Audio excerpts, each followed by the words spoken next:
মৃত্যুটা যদি ঈমানের সহিত হয়, আল্লাহ রাব্বুল আলামিন বলেন নবী আপনি জানায়া দেন, লা আইনুন রাআত ওয়ালা উযুনুন সামিআত ওয়ালা খাতারা আলা কলবি বসারি।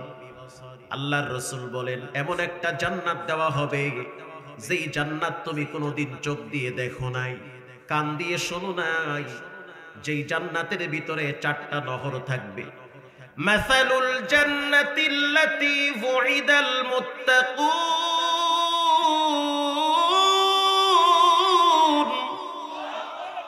আল্লাহ পাক বলেন মুমিনদের সাথে আমি ওয়াদাবদ্ধ হয়ে গেছি, কেউ যদি জান্নাতের মালিক হয় আমি রব তাকে জান্নাতের ভিতরে 4টা নহর দান করব। এর ভিতরে 1 নম্বরের নহর হলো পানির নহর, 2 নম্বরে হলো মধুর নহর, 3 নম্বরে হলো শরাবের নহর, 4 নম্বরে হলো দুধের নহর। এই 4 জায়গার নহর হবে। 4টা নহরের পানি, দুধ, শরাব এগুলো বান্দাকে খাওয়ানোর পরে আল্লাহ পাক বান্দাকে শান্ত করবে। এটা আল্লাহর ওয়াদা রয়েছে। ঈমানের সহিত যদি মৃত্যুবরণ করতে চান 4টা কর্মসূচি হাতে নেওয়া লাগবে। 1 নম্বরে রবের প্রতি পূর্ণ আস্থা বিশ্বাস রাখা লাগবে। মান রাদিয়া বিল্লাহি রাব্বান ওয়া বিল ইসলামি দীনান ওয়া বি মুহাম্মাদিন নাবিয়্যা রাসূলা। এবার আপনাদের কাছ থেকে জানতে চাই, আপনারা যে রবের গোলাম, এজন্য আপনারা রবের উপরে খুশি না বেজার? আলহামদুলিল্লাহ, আমরা একজন স্রষ্টা পেয়েছি যিনি আমাদের সুখে দুঃখে পাশে থাকে। আল্লাহর রাসূল বলেন 2 নম্বরে যে বলবে ওয়া বিল ইসলামি দীনা, আমার ধর্ম একমাত্র ইসলাম, ইসলাম ছাড়া কোনোদিন অন্য ধর্ম শান্তি দিতে পারে না। 3 নম্বরে ওয়া বি মুহাম্মাদিন নাবিয়্যা রাসূলা, যে বলবে আমার নবী হলো শেষ নবী মুহাম্মদুর রাসূলুল্লাহ সাল্লাল্লাহু আলাইহি ওয়াসাল্লাম। এই 3 কথার উপরে যে ব্যক্তি অটল থাকবে, আল্লাহর রাসূল বলেন তার ভিতরে ঈমান আছে, তার মৃত্যু হইতে দেরি, জান্নাতের গেট খুলতে দেরি হবে না। ঈমানের কত দাম! ঈমান আলী নাম রাখলে ঈমানদার হওয়া যায় না। এই পৃথিবীর ভিতরে একজন শ্রেষ্ঠ নামী দামি পয়গম্বরের নাম ছিল ইব্রাহিম আলাইহিস সালাম। যখন তিনি তার বাবাকে তাওহীদের দাওয়াত দিচ্ছে, ইয়া আবাতি লিমা তা'বুদু মা লা ইয়াসমা' ওয়া লা ইউবসির, ঈমানের দাওয়াত দিচ্ছে। ও আমার কলিজার টুকরা বাবা, যেই মূর্তির সামনে মাথা নত করে আপনি প্রণাম করে ডাকেন, সনাম বলে ডাকেন, জানতে চাই বাবা জান ওই মূর্তি কি কান দিয়ে শুনতে পারে? ইব্রাহিম নবী তার বাবাকে তাওহীদের দাওয়াত দিচ্ছে। লা ইয়াসমা' ওয়া লা ইউবসির ওয়া লা ইউগনি আনকা মিনাল্লাহি শাইআ, চোখেও দেখে না, কানেও শোনে না, কেন তার সামনে আপনি মাথা নত করেন? আমরা তো জানি রব তার গোলামরে বানায়, আর এখন দেখি বাবা বান্দা তার রবেরে বানায়। কেমন রব আপনার? এটা আমার কথা না, ইব্রাহিম নবীর কথা। সে তার বাবারে বয়ান করতেছে। এবার তার বাবা ক্ষিপ্ত হয়ে গেছে, পরিষ্কার ভাবে দেখতহীন কণ্ঠে তার বাবা ক্ষিপ্ত হয়ে নমরুদের চামচামি শুরু করছে। বাবায় বলতে আছে ওয়াহজুরুনি মালিয়া, যদি নমরুদের প্রস্তাব প্রত্যাখ্যান করো তাহলে কিন্তু তোমাকে পাথর মেরে হত্যা করা হবে। শুধু তাই নয়, দেশ থেকে দেশান্তর করা হবে, দেশ থেকে তাড়িয়ে দেওয়া হবে। জানতে চাই ও দিনাজপুরের মুসলমান, ইব্রাহিম পয়গম্বর কি নমরুদের প্রস্তাব গ্রহণ করেছে? গ্রহণ করে নাই। প্রিয় ভাইরা আমার, এবার ইব্রাহিম নবী চিন্তা করলো, যেহেতু আমার আব্বা, বাবার প্রতি সম্মান প্রদর্শন করতে হবে। যদিও বাবাই বেঈমান, পৃথিবীর সন্তানেরা সাবধান, মা যদি পতিতালয়ের বেশ্যা হয় তারপরও সে তোমার মা। বাপ যদি চরিত্রহীন লম্পট হয়, বাবা যদি ডাকাত হয়, তারপরও সে তোমার বাবা। তার সামনে চোখ রাঙ্গাইয়া খারাপ ব্যবহার করা যাবে না, নিষেধ করেছেন কে? ইব্রাহিম নবী চমৎকার শিক্ষা দিচ্ছেন। ক্বালা সালামুন আলাইক, আল্লাহু আকবার বলেন। ক্বালা সালামুন আলাইক সাস্তাগফিরু লাকা রাব্বি। আব্বা, আমি আপনার সাথে রাগ করব না, আপনাকে বলতেছি দেবদেবীর পূজা বাদ দিয়ে এক রবের গোলামি করেন। যেহেতু আপনি নমরুদের চামচামি কইরা আমার উপরে ক্ষিপ্ত হয়েছেন, যেহেতু আপনি আমার আব্বা হন, বেয়াদবি করব না। ক্বালা সালাম, ঝগড়া নাই, মারামারি নাই, বাবার সাথে প্রতিহিংসা নাই, আপনি আমি আলাদা হয়ে যাই। সালামুন আলাইক সাস্তাগফিরু লাকা রাব্বি, আপনি যেহেতু আমার আব্বা হন, আপনার জন্য আমি আল্লাহর কাছে তওবা ইস্তেগফার করতেই থাকব। সুবহানাল্লাহ, জোরে বলেন। বাবার জন্য ইস্তেগফার পরে, আল্লাহ আমার আব্বারে মাফ করে দেন, আব্বাই বুঝে না, নমরুদের খালি বয়ান শুনতে আছে, মাফ করেন আব্বারে।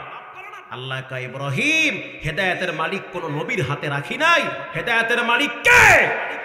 আর আমার দেশে দাদা বাবা, খাজা বাবা, কেবলা খাবা হেদায়েতের দরবার খুলে বয়া রইছে। ও নিজেও হলো মুশরিক, আর মুসলমানদের ঈমান নষ্ট করার জন্য সহজ সরল মুসলমানের পয়সা খাইয়া মুসলমানদেরকে ঈমান নষ্ট করার পায়তারা করতেছে। এবার ইব্রাহিম আলাইহিস সালাতু ওয়াস সালামকে হাতে পায়ে শিকল লাগাইয়া পোশাক শরীর থেকে খুইলা বিবস্ত্র কইরা দাঁড় করায়া রাখছে। একজন নবীর পোশাক খুইলা ফেলাইছে, আমনে আমি কই আছি। নমরুদের প্রস্তাব যখন প্রত্যাখ্যান করেছে, নমরুদ তখন তার শরীরের পোশাক খুলে উলঙ্গ বানায় ফেলাইছে। তারপরও ইব্রাহিম নবী নমরুদের সামনে মাথা নত করে নাই। তাফসীরে রুহুল মানিতে আসছে, ইব্রাহিম নবী ঈমানের উপরে এতটাই মজবুত ছিল, নমরুদ তার বাবারে বলতেছে, ও আজার, তুমি তোমার সন্তানের পায়জামার ফিতা ধইরা টান মাইরা খুলে ফেলাও, এটা অনেক কষ্টের কাজ। ইব্রাহিম নবী চিন্তা করলো, বাবা যদিও নমরুদের গোলামি করে, যখন আমাকে অগ্নিকুণ্ডে ফালানো হবে, অন্তত পক্ষে সন্তান হিসাবে তো একটু দয়া দেখাবে। কিন্তু হিতে বিপরীত হয়ে গেল। ইব্রাহিম আলাইহিস সালাতু ওয়াস সালাম দাঁড়িয়ে আছে, তাকায়া দেখতেছে তার বাবা তার দিকে আগায় আসতেছে।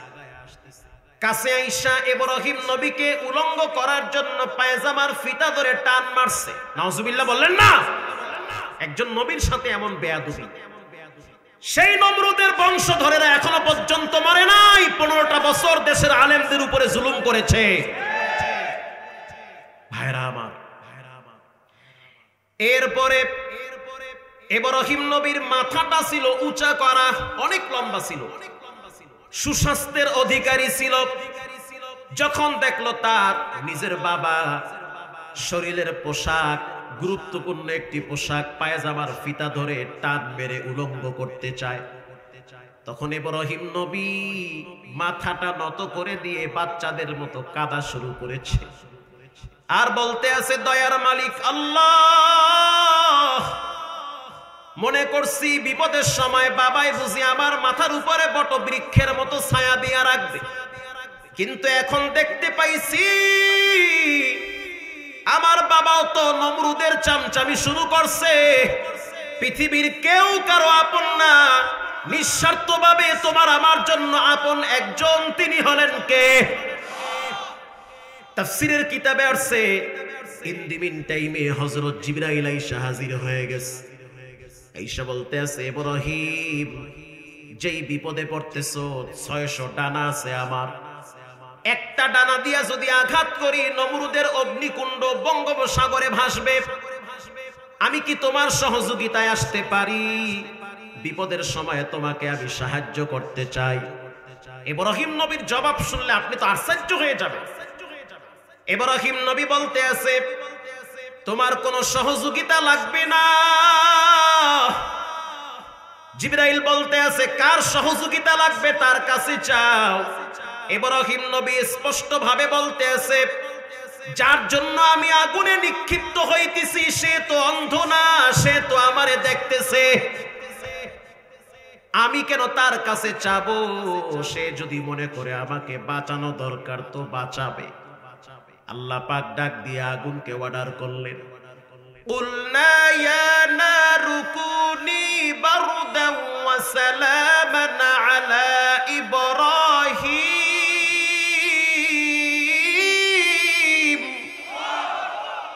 আকে লুৎফে খেশরা ইবহারে গো বাখলি নসনারে রাগুল জারে কো আকে লুৎফে খেশরা ইবহারে গো বাখলি নসনারে রাগুল জারে কো। যার কেউ নাই তার আছেন কে? আল্লাহ তাআলা। আসহাবে উখদুদের ঘটনা সূরা বুরুজে এসেছে। জালেম স্বৈরাচার যখন এক মহিলাকে আগুনে ফেলাবে, কেন মহিলা জালেমের পায়ের কাছে কেন মাথা নত করে না? এ কারণে তাকে অগ্নিকুণ্ডে ফেলাবে। এর আগে আগে দুইটা বাচ্চারে আগুনে ফেলাইছে, মায়ের চোখের পানি বেরিয়ে পড়তেছে, তাফসীরে আসছে। মা বলতে আছে, ও জালেম স্বৈরাচার, আমার এই মাসুম বাচ্চা তো কিছুই বুঝে না, কেন তারে আগুনে ফেলানো হবে? এবার জালেম বলতে আছে, ওদের উপরে কোনো আক্রোশ নাই, আক্রোশ তোমার উপরে। তুমি যদি আমার কদমে সিজদা করো, রব হিসাবে আমাকে গ্রহণ করো, তোমাকেও মুক্ত করে দিব, তোমার বাচ্চাদেরকেও মুক্ত করব। মহিলা চোখের পানি ছেড়ে দিয়ে বলতে আছে, খবিস সাবধান, কোন মুমিন বান্দা মুশরিকের সামনে মাথা নত করতে পারে না। রব আমাকে একটা জীবন দিয়েছে, যদি 100 বার জীবন দিত রবের জন্য আমি 100 বার শহীদ হয়ে যেতাম, তারপরও মাথা নত করতাম না। জালেম বাদশা এবার কোল থেকে দুধের বাচ্চাটারে টাইনা যখন আগুনের ভিতরে ফালাবে, তখন মায়ের হাত পা গুলা কাঁপতেছে, মাতৃস্বরূপ আচরণ শুরু হয়ে গেছে। যত শাস্তি আমাকে দাও, বাচ্চাটারে দিও না। জালেম শুনে নাই, মায়ের চোখের সামনে বাচ্চাটারে আগুনের ভিতরে যখন ফালায়া দিল, আল্লাহ রাব্বুল আলামিন ওই গরম করের ভিতরেই বাচ্চাটার জবান খুলে দিয়েছে। বাচ্চা এবার বলতেছে, আন্দারামা দরব বি বুরহানে হো তাগবীরি আশরতে কা সালেহ আন্দারামা দরকে মান ইজা খোশা দরসে দর সুরত মিয়ানে আগোশা।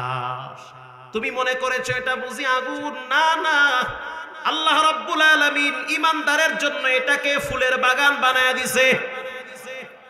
প্রিয় ভাইয়েরা আমার, এজন্য রব্বুল আলামিন বলেন, জীবনের শেষ পরিণাম যদি ভালো করতে হয় 4টা কাজ করা লাগবে। 1 নম্বরে ঈমানকে মজবুত রাখতে হবে। ইনশাআল্লাহ বলেন, ঈমান মজবুত রাখা লাগবে। পৃথিবীর কাউকে ভয় করা যাবে না, ভয় করতে হবে একজনকে, তিনি হলেন কে? সহিহ ঈমান রাখতে হবে। এবার রব্বুল আলামিন বলে, দ্বিতীয় কর্মসূচি হলো সদা সর্বদা সত্য বলা লাগবে। আসিদকু ইউনজি ওয়াল কিযবু ইউহলিক। সত্য মানুষকে বিজয় এনে দেয়, মিথ্যা মানুষকে ধ্বংস করে দেয়। এই প্রসঙ্গে বুখারীর একটা হাদিস আছে, একটা ছোট্ট ঘটনা আছে, বলবো আমি? কষ্ট হবে? তবুকের ময়দানে সাহাবায়ে কেরাম অংশগ্রহণ করেছিল। ওই যুদ্ধে প্রায় 80 জন মুনাফিক ইচ্ছা করে 9-6 করে যুদ্ধের ময়দান থেকে পালায়া গেছে। এর ভিতরে 2-3 জন সাহাবী ছিল, তারাও নানান অজুহাত পেশ করে যুদ্ধের ময়দানে যায়নি। আল্লাহর হাবিব সাল্লাল্লাহু আলাইহি ওয়াসাল্লাম জানেন না যে তারা 3 জন যুদ্ধে আসে নাই। দিলের কান লাগায় শুনবেন, মুমিনের যত ক্ষতি হোক না কেন, তারপরও মুমিন কখনোই মিথ্যা বলতে পারে না। জীবনের সব কিছু যদি হারায় ফেলান, তারপরও মিথ্যা বলা যাবে না, কারণ মিথ্যার ওই পারে অন্ধকার, সত্যের পিছনে আলোর প্রদীপ জ্বালিয়ে দেয় কে? একজনের নাম হলো কাব ইবনে মালিক। কষ্ট হয় আপনাদের? আরেকজনের নাম হলো মুররা ইবনে রাবিয়া, আরেকজনের নাম হলো হেলাল ইবনে উমাইয়া। এই তিনজন সাহাবী হুনাইনের যুদ্ধে অংশগ্রহণ করে নাই, তবুকের যুদ্ধে। আল্লাহর নবীর অভ্যাস হলো যুদ্ধের ময়দান থেকে আসার পর তিনি সর্বপ্রথম মসজিদে প্রবেশ করতেন। 2 রাকাত নামাজ পড়ার পর আল্লাহর হাবিব তার কলিজার টুকরা ফাতেমা রাদিয়াল্লাহু তাআলা আনহার সাথে সাক্ষাৎ করতেন। আল্লাহু আকবার। এটা তার অভ্যাস, বাহির থেকে আসলে এই কাজ করে। কিন্তু ওই যুদ্ধের ময়দানে তার অভ্যাসটা ভিন্ন রকম হয়ে গেল। সে তবুকের ময়দান থেকে সোজা মসজিদে নববীতে ঢুকে পড়ল। নামাজ কমপ্লিট করার পরে বারান্দায় চুপচাপ বসে আছে। যেই তিনজন অজুহাত পেশ করে যুদ্ধের ময়দানে যায় নাই, তারা ভয়েতে কাছে আসে না, দূরে দূরে থাকে। আর মুনাফিকরা নবীর কাছে আইসা মিষ্টি মিষ্টি বয়ান শোনায়, হুজুর আমার বউ মারা গেছে, মিথ্যা কথা। আর একজনে বলে আমার বাচ্চা অসুস্থ, এটাও মিথ্যা কথা। আর একজনে বলে আমি অসুস্থ, এটাও মিথ্যা কথা। নানান অজুহাত পেশ করে নবীরে শোনায়। এবার আপনারা বলেন, আল্লাহর নবীকে যা জানানো দরকার সেটা জানায় দেয় কে? তিনজন সাহাবী চিন্তা করলো, যদি আমরা মিথ্যা কথা বলি, একটু পরেই তো হযরত জিবরাইল আয়েশা গোপন তথ্য ফাঁস করে দিবে। তিনজন সাহাবী নবীর কাছে ভয়েতে আসেন। তিনজনে গোপনে আলাপ একটা বৈঠক করলো, কি করা যায়। বলে আমরা তিনজনে সত্য কথা বলবো। আল্লাহু আকবার বলে, সত্য কথা বলবো, যা হওয়ার হবে। রাসূলুল্লাহ যদি আমাদেরকে ফাঁসি দেয় সেটাও মেনে নিব, তারপরও সত্য বলা লাগবে, একটাও মিথ্যা কথা বলা যাবে না। এবার তিনজন সাহাবী নবীর সামনে আসলো। আয়েশা সালাম দিল, আসসালামু আলাইকা ইয়া নবী আল্লাহ। সালাম দেওয়ার পরে রাসূলুল্লাহ সালামের উত্তর নিল। কাব ইবনে মালিক বলেন, আমি যৌবন প্রাপ্ত একজন যুবক, আমার শরীরে অনেক শক্তি। রাসূলুল্লাহর ডানে বামে সবচেয়ে বেশি আমি থাকতাম, যেন বেঈমানেরা তীর মেরে রাসূলকে কষ্ট দিতে না পারে। আল্লাহু আকবার। আমি যখন রাসূলের কাছে গেলাম, রাসূলুল্লাহ আমার দিকে তাকাইলো, তার মানে হেড অফিস থেকে খবর হয়ে গেছে। কাব ইবনে মালিক বলে, হুজুর অলসতামি করে যুদ্ধের ময়দানে যাই নাই, মাফ করে দেন আমারে। হেলাল ইবনে উমাইয়া বলে, ইয়া নবী আল্লাহ, মিথ্যা বলতে চাই না, মিথ্যা বলবো না, মিথ্যা বলা মহাপাপ। আমরা অলসতামি করে যুদ্ধে অংশগ্রহণ করি নাই, মুনাফিকদের সাথে একটু তালে তাল দিয়ে চলছি। কষ্ট হয় আপনাদের? মুররা ইবনে রাবিয়া বলে, ইয়া নবী আল্লাহ, আমি তো বুড়া মানুষ, দেখেন আমার দাড়ি পেকে গেছে, আমারও কেন জানি শয়তান চাইপে ধরছে, আমিও যাই নাই, মাফ কইরা দেন, রাগ করিয়েন না আপনি। তিনজনের বক্তব্য শুনে রাহমাতুল লিল আলামিনের সুন্দর চেহারা অন্ধকার হয়ে গেছে। আল্লাহু আকবার বলেন, অন্ধকার হয়ে গেছে।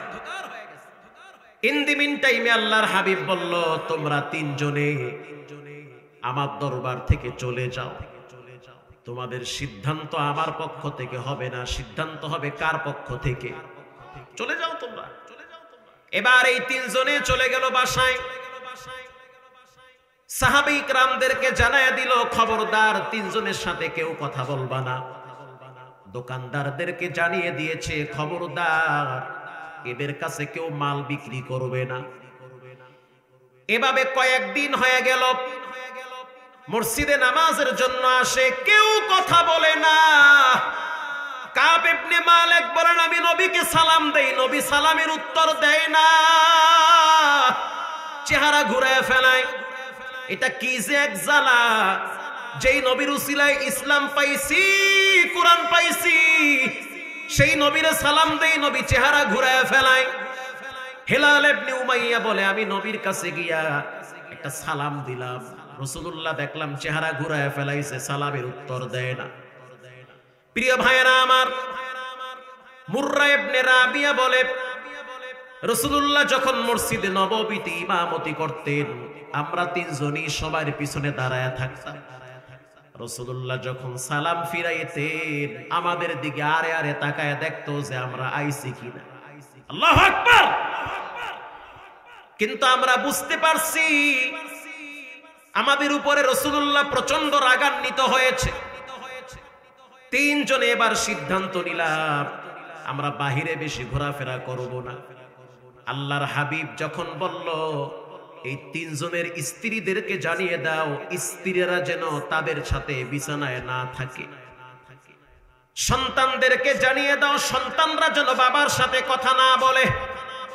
এটা কি যে এক জ্বালা, কি যে এক কষ্ট। কাব ইবনে মালিক বলেন, আমি যখন ঘরে যাই আমার মাসুম বাচ্চাটা চেহারা কালা করে অন্যদিকে ফিরায়। তুমি আল্লাহর নবীরে কষ্ট দিছো, তোমার সাথে আমার কোনো কথা নাই। আমরা আমাদের আব্বা আম্মাকে ভালোবাসি শুধুমাত্র আল্লাহর জন্য, দ্বীনের জন্য, ঠিক না ঠিক? মুররা ইবনে রাবিয়া বলেন, আমার একটা বাচ্চা মেয়ে ছিল, সে আমার দিকে তাকায় না, কথাও বলে না, কারণ রাসূলুল্লাহ আমাদের উপরে রাগ করেছে। হেলাল ইবনে উমাইয়া বলেন, বাসায় গেলে আমার স্ত্রী আমার কাছেও আসে না, দূরে থাকে। খবরদার, আল্লাহ রাগ করেছে, রাসূল রাগ করেছে, তোমাদের সাথে কোনো কথা নাই। কাব ইবনে মালিক বলেন, ওই দুইজন সাহাবী ঘরে আড়াল হয়ে গেছে, বাহিরে নামে না। আমি একদিন আমার চাচতো ভাই আবু দারদা রাদিয়াল্লাহু তাআলা আনহুর বাগানে ঢুকলাম, খেজুরের বাগানে গিয়া দেখতেছি সে দাঁড়ায় দাঁড়ায় খেজুর গাছের গোড়ায় পানি ঢালতেছে। ওই চাচতো ভাইয়ের সাথে আমার একটা গুড কালেকশন, মনের কষ্টের কথাগুলো আমি তার কাছে শেয়ার করতাম। ওই দিন বাগানে ঢুইকে আমি সালাম দিলাম, আসসালামু আলাইকা ইয়া আবা দারদা। আল্লাহু আকবার। আবু দারদা সালামের উত্তর দিয়ে চুপ হয়ে গেছে, আর কথা বলে না। আমি বললাম, কাইফা হাল, কেমন আছো?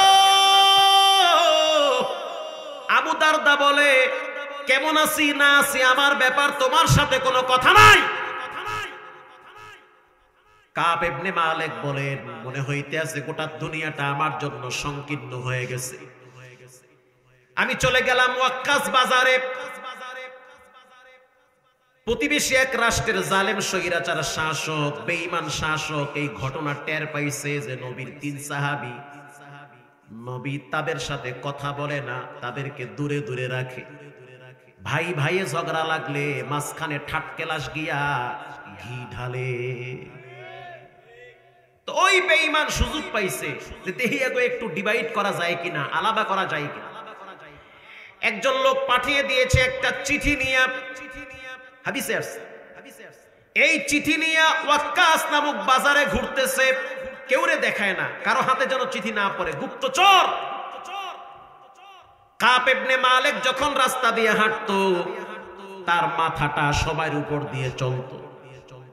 এখন যেমন আল্লামা মামুনুল হক 1 লক্ষ মানুষের মাঝখান দিয়ে হাঁটলে দূর থেকে তার মাথা দেখা যায়, কথা কান্নাকা দেখা যায়, অনেক লম্বা মানুষ, শক্তিশালী, সুঠাম দেহের অধিকারী।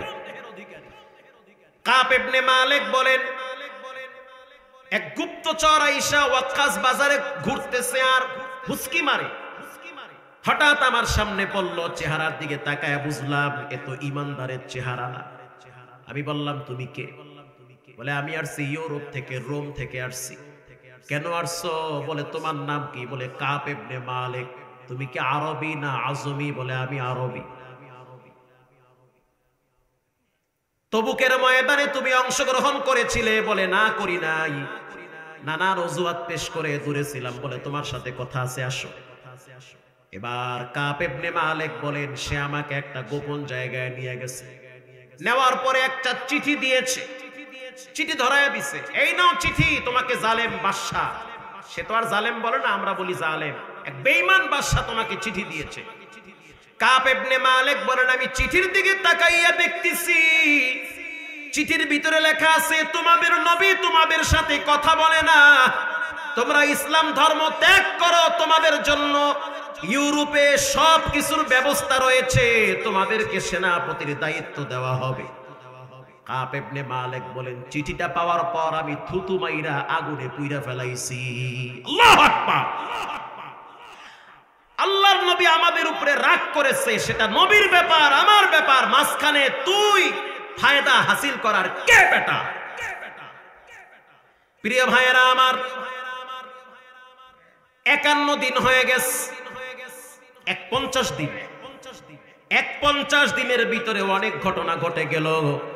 মুররা ইবনে রাবি একজন মুরব্বী সাহাবী, পাহাড়ের পাদদেশে গিয়া রাত্রিবেলা একা একা কাঁদতো, চোখের পানি ছেড়ে দিয়া বলতো, আল্লাহু হাজিরিন আল্লাহু নাজিরিন।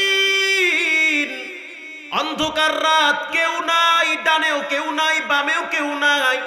মান কানা লিল্লাহ কানাল্লাহু লাহু। একমাত্র একজন আছেন যিনি রাতেও যেমন দেখেন দিনেও তেমন দেখেন, তিনি হলেন কে? ও রব্বে কারীম, আমার স্ত্রী কথা বলে না, মাসুম বাচ্চাটা আব্বা বইলা ডাকে না, কি যে এক জ্বালা। আপনার প্রিয় নবী আমাদের সালামের উত্তর নেয় না গো আল্লাহ। আপনি যদি রাগ করে থাকেন তো আসমান থেকে বজ্র ফালাইয়া আমাদেরকে ধ্বংস করে দেন। আমি বুড়া মানুষ, দাড়ি পাইকে গেছে, আমারে মাফ কইরা দেন। আপনি একটু নরম হন, রাসূলকে একটু জানায় দেন যে আপনি মাফ করে দিয়েছেন। হেলাল ইবনে উমাইয়া পাশের গুহার ভিতরে চোখের পানি ছেড়ে দিয়ে বলে, আল্লাহ, জাহান্নামের আগুন বড় কঠিন। দুনিয়ার আগুন ডান হাতে লাগলে ডান হাত জ্বলে, বাম হাতে লাগলে বাম হাত জ্বলে। আল্লাহ পাক কোরআনে বলেন, নারুল্লাহ,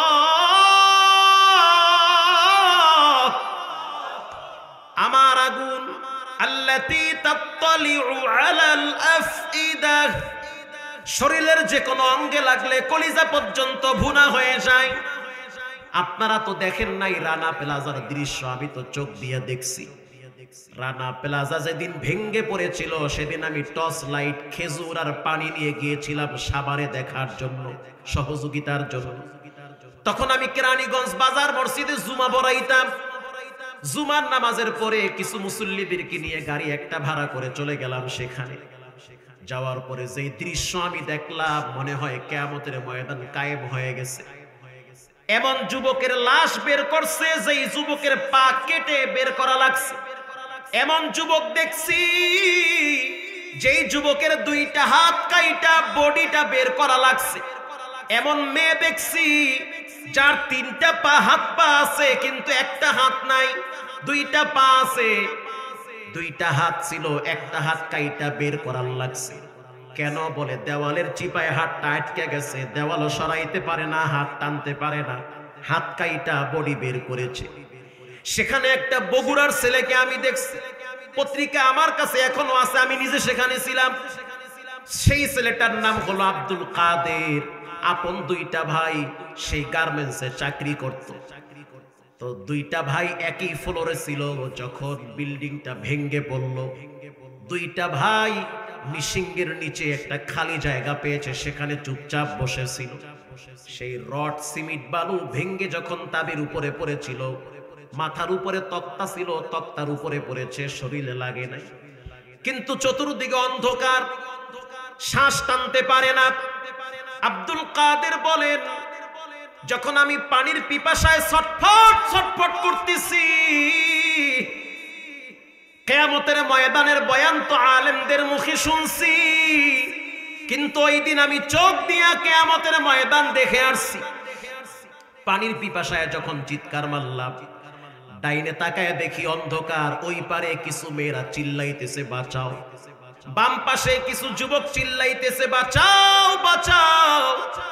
দম বন্ধ হয়ে গেছে, ভিতরে আগুন লাগে গেছে, অনেকে আগুনে পুড়তেছে, চিল্লাইতেছে, কেউ বাঁচাইতে পারে না। প্রিয় ভাইয়েরা আমার, আব্দুল কাদের বলেন, ওই অবস্থায় আমি চিন্তা করে দেখলাম, পানি না খাইলে তো আমি মারাই যাব, আমার কলিজা মুখের কাছে চলে আসছে। তখন আমি আমার নিজের শরীরের গোস্ত কামড় দিয়া রক্ত বাইর কইরা খাইছি, নিজের শরীরের ঘাম চাইটা চাইটা খাইছি। আল্লাহ পাক বলেন, যারা নামাজ পড়বে না, কোরআন বুঝবে না, ইসলামী দল করবে না, কিয়ামতের ময়দানে তাদেরকে জাহান্নামে ঢুকাইয়া তালা মাইরা রক্ত পুষ খাওয়ায়া ছাড়ব। আল্লাহু আকবার। আল্লাহর আযাব থেকে যদি বাঁচতে চান, তাহলে নিজেকে পরিপূর্ণ দ্বীন ইসলামের পথে চালাতে হবে। আব্দুল কাদেরকে যখন সেনাবাহিনী বের করলো, আমরা তাকায় দেখলাম বাম পাটা কাটা, অর্ধেক কাইটা ফেলাইছে। সেনাবাহিনী বলতেছে উপায় নাই, দেওয়াল পইরা আটকে গেছে, শরীর টানলে পা তো ছিঁড়ে বিড়ে বের হয়ে আসবে, ইনফেকশন বেশি হবে। তখন ডাক্তারের মাধ্যমে এটা কাইটা এরপরে বডি বের করেছে। আব্দুল কাদেরকে যখন এনাম মেডিকেলে ঢুকানো হইতেছে সাভারে, তখন তার মুখে শুধু দুইটা আওয়াজ। প্রথম আওয়াজ হলো আল্লাহ তুমি আমারে ক্ষমা করে দাও, দ্বিতীয় আওয়াজ হলো মা তুমি আমারে মাফ করে দাও। সাংবাদিক প্রশ্ন করলো দুইটা আওয়াজ আপনি বারবার কেন দেন? যুবক বলতেছে জীবনে অনেক নামাজ আমি নষ্ট করেছি, জীবনে অনেক অপরাধ করেছি। যখন ওই বিল্ডিং এর চিপার ভিতরে পড়ছি তখন বুঝছি কিয়ামতের ময়দানের সিমটম গুলো ওখানে প্রকাশ পেয়েছে। কিয়ামতের ময়দানে ভাই ভাইকে পরিচয় দিবে না। আল্লাহ কোরআনে বলেন কানা মিকদারুহু 50,000 সানাহ 50,000 সানাতিন মিম্মা তাউদ্দুন।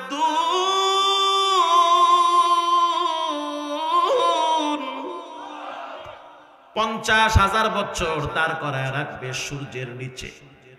ওই দিন 7 শ্রেণীর যুবককে আরশের নিচে ছায়া দিবে।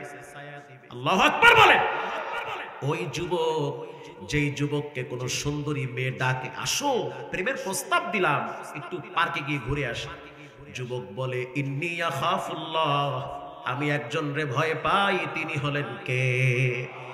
রাসূল বলেন তাকে ডেকে বলবে এদিকে আসো, আল্লাহর আরশের নিচে ছায়া আছে, এখানে তুমি দাঁড়িয়ে যাও, পানির পিপাসাও লাগবে না, রোদের তাপ লাগবে না। ভাইরা আমার, সে আব্দুল কাদের এখন আর নামাজ ছাড়ে না, পা কাটা, পানের দোকানদারি করে আশুলিয়ায়, নামাজ ছাড়ে না, দাড়িগুলো এখন অনেক সুন্দর হয়েছে। সে বলছে আমি তো কবর থেকে উঠে আসছি। তো হেলাল ইবনে উমাইয়া বলেন জাহান্নামের আগুন বড় কঠিন, আল্লাহ নবীর একটু বইলা দেন, আপনি মাফ কইরা দিছেন, এর মধ্যে যদি আমাদের মৃত্যু হয় আমরা তো বেঈমান হয়ে যাব। আল্লাহর বড় দয়া, বড় মায়া, মা সন্তানরে দুধ পান করায়, এজন্য সন্তানকে প্রস্রাব পায়খানার খাতা পরিষ্কার করে। সন্তান যখন কান্দে মা সব কাজ ফালাইয়া বাচ্চাটারে বুকে জড়ায়া ধরে।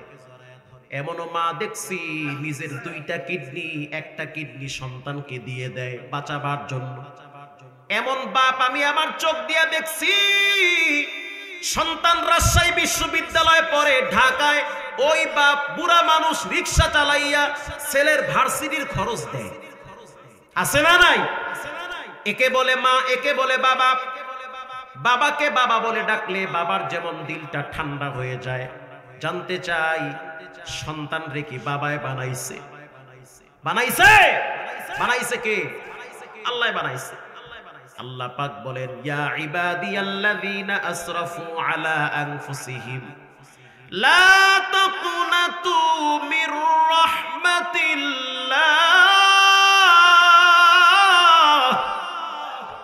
আমার রহমত থেকে দূরে চলে যেও না। আল্লাহর নবীর উপরে ওহী নাজিল করলো ওয়া আলাস সালাসাতিল্লাযীনা খুল্লিফু, নবী আপনি জানায় দেন ওই 3 জনের তওবা কবুল হয়েছে, আমি রব তাদেরকে ক্ষমা করে দিয়েছি। সুবহানাল্লাহ, আরো জোরে বলেন। তাহলে ঈমানের শহীদ যদি মরতে চান 2 নম্বরের কর্মসূচি সত্য বলা লাগবে। সত্যের ভিতরে আনন্দ শান্তি আছে না নাই? 3 সাহাবী সত্য বলেছে, তারা ঈমান নিয়ে কবরে গেছে, 10 দুনিয়ার সমান জান্নাতের মালিক হয়ে গেছে। 3 নম্বরে আপনাকে তওবা করতে হবে, তওবার উপরে অটল থাকা লাগবে। তওবা করতে হবে, তওবার উপরে অটল থাকা লাগবে। 4 নম্বরে যাদের আব্বা আম্মা আছে খেদমত করা লাগবে। ঈমানের শহীদ যদি মরতে চান ঈমান লাগবে, রবের ভয় লাগবে, সত্য বলা লাগবে, মা বাবার সাথে ভালো আচরণ করা লাগবে, তওবা করতে হবে। আজ থেকে পাক্কা নিয়ত করে নেই জীবনে কোনোদিন হারাম খাবো না, ঈমান থেকে পিছপাও হব না, আল্লাহর ভয় নিয়ে চলতে চাই। এই 4 কর্মসূচি নিয়ে পুরা জিন্দেগি চালাইতে চাই। দিলটা যদি ভালো থাকে তওবার নিয়াইতে 2টা হাত এই গভীর রাতে আল্লাহকে দেখায়া দেয়। নারায়ে তাকবীর। আয় আল্লাহ, এই হাতগুলা জীবনে একবার খানায় কাবার কালো গিলাফের সাথে লাগায়া দেন, বলেন আমিন।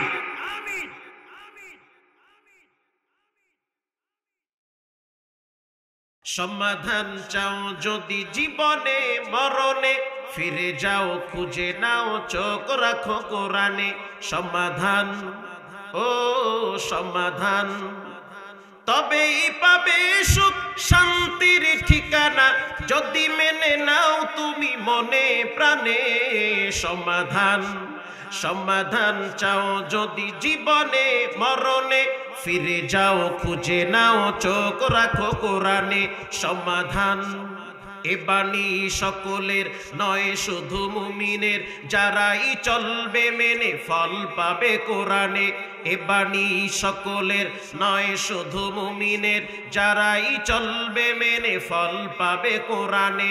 ঘরে বলো কিবা রাষ্ট্রে বলো, অশান্তি দূর করে শান্তি আনে। সমাধান, ঠিক না বেঠিক? যাহার পরশ পে পাথর হলো সোনা, সন্দেহ ভুল নেই যার একটি কণা। যাহার পরশ পে পাথর হলো সোনা, সন্দেহ ভুল নেই যার একটি কণা। এ যে একে বিপ্লব পিছে ফেলে যত সব, এ যে একে বিপ্লব পিছে ফেলে যত সব, এগিয়ে চলে সে যে অগ্রপণে। সমাধান, আল্লাহু আকবার। সমাধান চাও যদি জীবনে মরণে, ফিরে যাও খুঁজে নাও চোখ রাখো কোরআনে। সমাধান, এত চির অম্লান চির মুক্তির ডাক, এ যে মহাবাণী খোদারি কালামে পাক। এত চির অম্লান চির মুক্তির ডাক, এ যে মহাবাণী খোদারি কালামে পাক। এই দুনিয়ায় সেই দুনিয়ায় মুক্তি পাবে তুমি দোজাহানে। সমাধান, সমাধান চাও যদি জীবনে মরণে, ফিরে যাও খুঁজে নাও চোখ রাখো কোরআনে। সমাধান, ও সমাধান। খারাপ লাগতেছে? একমাত্র মানুষকে সুখ শান্তি এবং মুক্তির পথ দেখাতে পারে একমাত্র কেবলমাত্র আল্লাহর কোরআন। এ দেশ বিভিন্ন জনের মাধ্যমে শাসিত হয়েছে, কখনো কখনো শোষণ হয়েছে, শাসনের চেয়ে শোষণ বেশি হয়েছে। আমরা প্রেসিডেন্ট মরহুম জিয়াউর রহমান সাহেবের আদর্শে দেশ চলতে দেখেছি, চাচার আদর্শে দেশ চলতে দেখেছি, ভাবির আদর্শ দেখছি, স্বৈরাচারের সবকিছু দেখা হয়েছে। এবার আমরা ঐক্যবদ্ধ হয়েছি, সবকিছু দেখা শেষ, এবার আমরা কোরআনের বাংলাদেশ দেখতে চাই। আল্লাহ আমাদের সকলকে দ্বীন ও ইসলামের পক্ষে মজবুত হয়ে কাঁধে কাঁধ মিলিয়ে এই জমিনে কোরআনের আইন প্রতিষ্ঠার জন্য অগ্রণী ভূমিকা পালন করার তৌফিক দান করেন। আরো জোরে বলেন।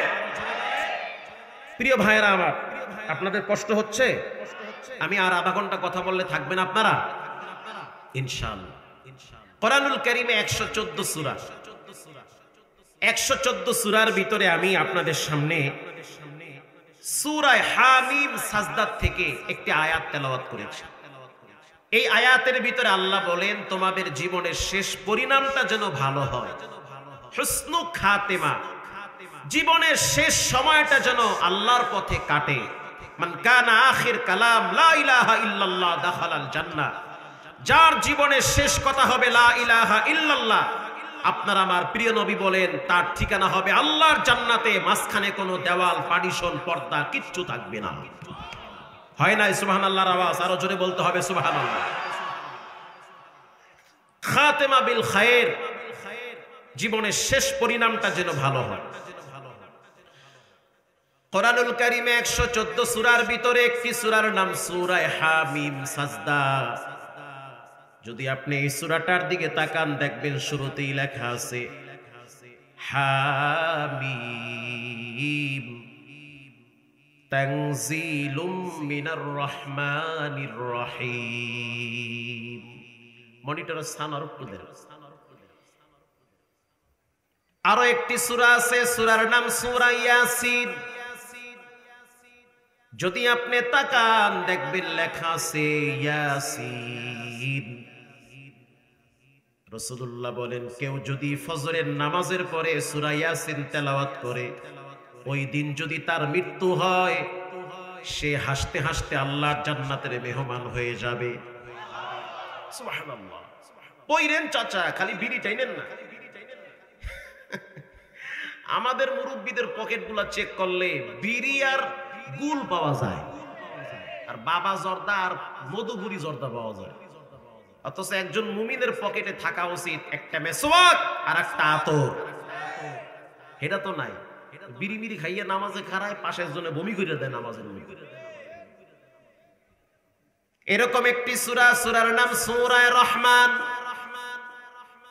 যদি আপনি তাকান দেখবেন লেখা আছে আর রহমান আল্লামাল কুরআন খালাকাল ইনসান আল্লামাহুল বায়ান। মারহাবা। সূরার নাম রহমান। কিয়ামতের ময়দানে আল্লাহ নিজে এই সূরাটা তেলাওয়াত করে বান্দার দিলে প্রশান্তি দান করবে। এরকম একটি সূরা, সূরার নাম সূরা বুরুজ। والسماء ذات البروج। যদি আপনি তাকান দেখবেন লেখা আছে বুরুজ, আছে না নাই? সূরার নাম সূরা তারিক। যদি আপনি তাকান দেখবেন লেখা আছে والسماء والطارق وما أدراك ما الطارق। আবার যদি আপনি তাকান 30 নাম্বার পারার শেষের দিকে একটি সূরা আছে, সূরাটার নাম হলো সূরা ফিল। আলাম তারা কাইফা ফাআলা রাব্বুকা বিআসহাবিল ফিল। ফিল শব্দটা ভিতরে আছে না নাই? আবার একটি সূরা আছে, সূরার নাম সূরা ইখলাস। इखलास की अमाली जन्नाती की हमरा परहेज की मकासद की जो तक़वा से हासिल मान परहेज की मकासद की जो तक़वा से हासिल मान। इखलास এটা দেখানো যায় না, এটা অন্তরের ব্যাপার। কার ভিতরে আল্লাহর ভয় আছে না নাই এটা জানেন কে? সূরার নাম সূরা ইখলাস। কেউ যদি সূরা ইখলাস একবার জিহ্বা লড়ায়া তেলাওয়াত করে, মান ক্বারা কুল হুয়াল্লাহু আহাদ, আল্লাহর রাসূল বলেন যদি কেউ জিহ্বা লড়ায়া একবার সূরা ইখলাস পড়ে, মনে রাখবে যেদিন চোখ বন্ধ হয়ে যাবে, ডলার কাজে আসবে না, রিয়াল কাজে আসবে না, ইউরো কাজে আসবে না, বাপদাদার প্রতিপত্তি সম্পদ কাজে আসবে না, ওই দিন কাজে আসবে সূরা ইখলাস। সুবহানাল্লাহ। আরো জোরে। তাফসীরে জালালাইনে আসছে, একজন সাহাবীর নাম হলো মুআবিয়া ইবনে মুআবিয়া। যুদ্ধের ময়দানে যাওয়ার সময় শহীদ হয়ে গেছে, ইন্তেকাল করেছে। আল্লাহর রাসূল তাকায় দেখলো তার জানাজায় প্রায় 50,000 ফেরেশতারা অংশগ্রহণ করেছে। রাসূলুল্লাহ প্রশ্ন করলো, জিবরাইল, এত ফেরেশতারা কোথা থেকে আসছে, কার জন্য আসছে, কার সম্মানার্থে আসছে? হযরত জিবরাইল বলেন, যেই সাহাবী মৃত্যুবরণ করেছে তার নাম হলো মুআবিয়া ইবনে মুআবিয়া। সে সূরা ইখলাস প্রতিদিন 100 বার তেলাওয়াত না করে বিছানায় পিঠ লাগায় না। আরশের মালিক আল্লাহ বড় খুশি হয়ে তার সম্মানার্থে তার জানাজায় ফেরেশতাদেরকে পাঠিয়ে দিয়েছে। সুবহানাল্লাহ। কইরেন ভাই, সময়টারে নষ্ট করেন না। নেতার নেত্রী চামচামি কইরা জীবনটাকে শেষ করা যাবে না।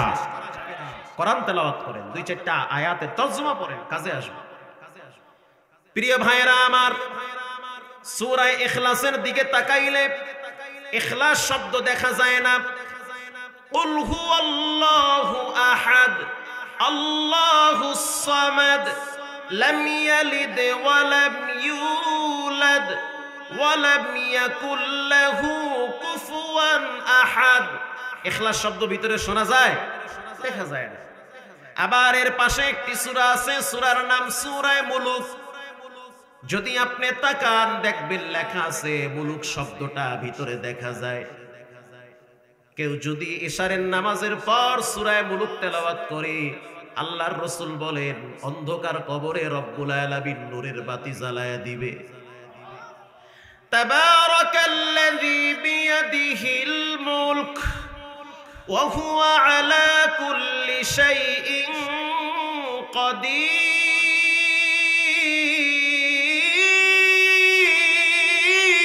ভিতরে এমন কোন আওয়াজ নাই যে আওয়াজ শুনলে মানুষের বিরক্তি লাগে না। একমাত্র কোরআনের আওয়াজ শুনলে মানুষের বিরক্তি লাগে না, বাকি সব আওয়াজ শুনলে মানুষের বিরক্তি লাগে। আচ্ছা, আপনারা ফাইটতে যাও গান শুনছেন না? এমন লোক আছেন না? হুজুরা নাই মানে মুই তো অনেকবার হয়েছি।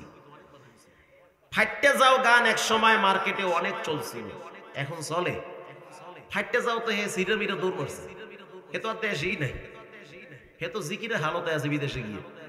ফাঁকে ফাঁকে দেখি একটু গান টান লইয়া লাইভ দেখি কেউ দাওয়ার টাওয়ার দেয়নি। আপনারা বলেন এই যে ফাইটতে যাও গানটারে মানুষের পানির লাগে গুল্লে খাওয়াইছিল একসময়, বারবার শোনার পরে মানুষ বলে ঘ্যানর ঘ্যানর বন্ধ কর, ওই রোমা ছাতা মাথা শুনতে ভাল লাগে না, একই আওয়াজ কতক্ষণ ভাল লাগে। এরপরে মার্কেটে আরো একটি গান সাপ্লাই দেওয়া হয়েছে, বন্ধু 3 দিন, কই 3 দিন 6 দিন 9 দিন প্রেম করে একটার লাগে বিয়ে করে আর একটা দেয়। কেউ দেয় গলায় দড়ি, কেউ বাথরুমে গিয়ে হারপি খাইয়া জায়গায় সিট পড়াং হয়ে যায়। এই তো দুনিয়া চলতেছে, বাস্তব কথা। কষ্ট হয়। কয়েকদিন গান চলার পরে বন্ধ হয়ে গেছে, এখন আর কেউ শুনতে চায় না। রিসেন্টলি একটা গান মার্কেটে সাপ্লাই দেওয়া হয়েছিল, সব জায়গায় বাজতেছিল, কাঁচা বাদাম। ঠিক কথা। কয়েকদিন চলার পরে বাদাম পেকে গেছে গা, ওইটা মানুষ খেয়াল এসে গা, আর চলবো না, এটা সব বন্ধ করে না। প্রিয় ভাইয়েরা আমার, জন্মের পরে কত আওয়াজ শুনলেন, বিরক্তি ভাব চলে আসে, বারবার ভালো লাগে না। আল্লাহর জাত ও সিফাতের কসম, জন্মের পরে কোরআনের আয়াত সূরা ফাতিহা এতবার শুনলেন, এতবার পড়লেন, একটা বারের জন্য বিরক্তি ভাব আসে না। কোরআনের পাখি আমার আব্বারে দেখছি ক্যাসেট কিনা চট্টগ্রাম প্যারেড ময়দানে আল্লামা সাইদি রাহিমাহুল্লাহ বয়ান রেকর্ড কইরা এরপরে নিয়ে আসতো। ওই বয়ান আমরা শুনতাম। বাবা এতটাই ভক্ত ছিল, আমরা ছোট থেকে তাকে খুব ভালোবাসতাম। কারণ তিনি যখন কোরআনের তাফসীর করত মনে হচ্ছে আল্লাহর কোরআন নাজিল হইতেছে। সুবহানাল্লাহ। প্রিয় ভাইরা আমার, এরকম একটি সূরা, সূরার নাম সূরা হামিম সাজদা। এই সূরার ভিতরে রব্বুল আলামিন বলেন, ইন্নাল্লাযীনা ক্বালু রাব্বুনাল্লাহু সুম্মা ইসতাকামু তাতানাজ্জালু আলাইহিমুল মালাইকা। কেউ যদি তার রবকে রব হিসেবে গ্রহণ করে, নিশ্চয়ই যে ব্যক্তি তার স্রষ্টাকে রব হিসেবে গ্রহণ করে, এটার উপরে মজবুত থাকে, যত প্রতিবন্ধকতা আসুক, বাধা আসুক, তারপরও সে বলে আমার রব একজন, তিনি হলেন কে? গতকালকে দেখেছেন আমাদের একজন ভাই কবির বিন সামাদ, নাম শুনছেন না? বিশাল এক মাহফিলের আয়োজন করেছে জিগরগাছা যশোরে। সেখানে বক্তব্য দিয়েছে, বয়ান করেছে আল্লামা মামুনুল হক। তার বয়ানের ভিতরে আমি শুনেছি মরহুম সাইদি রাহিমাহুল্লাহু তাআলা তাকে সরকার অনেকভাবে লোভ দেখিয়েছিল। যখন তিনি অফার গ্রহণ করে নাই তখন ভয় দেখিয়েছিল, ভয়কে তিনি জয় করেছে, ভীতু সন্ত্রস্ত হয় নাই। ইস্তেকামত ছিল সীসা ঢালা প্রাচীরের ন্যায়। আল্লাহ তাআলা জাতির কলিজার ভিতরে তার প্রেম ভালোবাসা এতটাই ঢুকিয়ে দিয়েছে, তার জানাজা যখন ঢাকায় হতে দেয় নাই, পিরিজপুরের জমিনে তার জানাজায় লক্ষ মানুষের ঢল নেমেছে।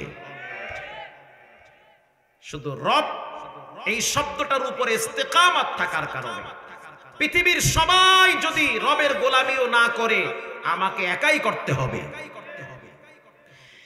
প্রিয় ভাইরা আমার,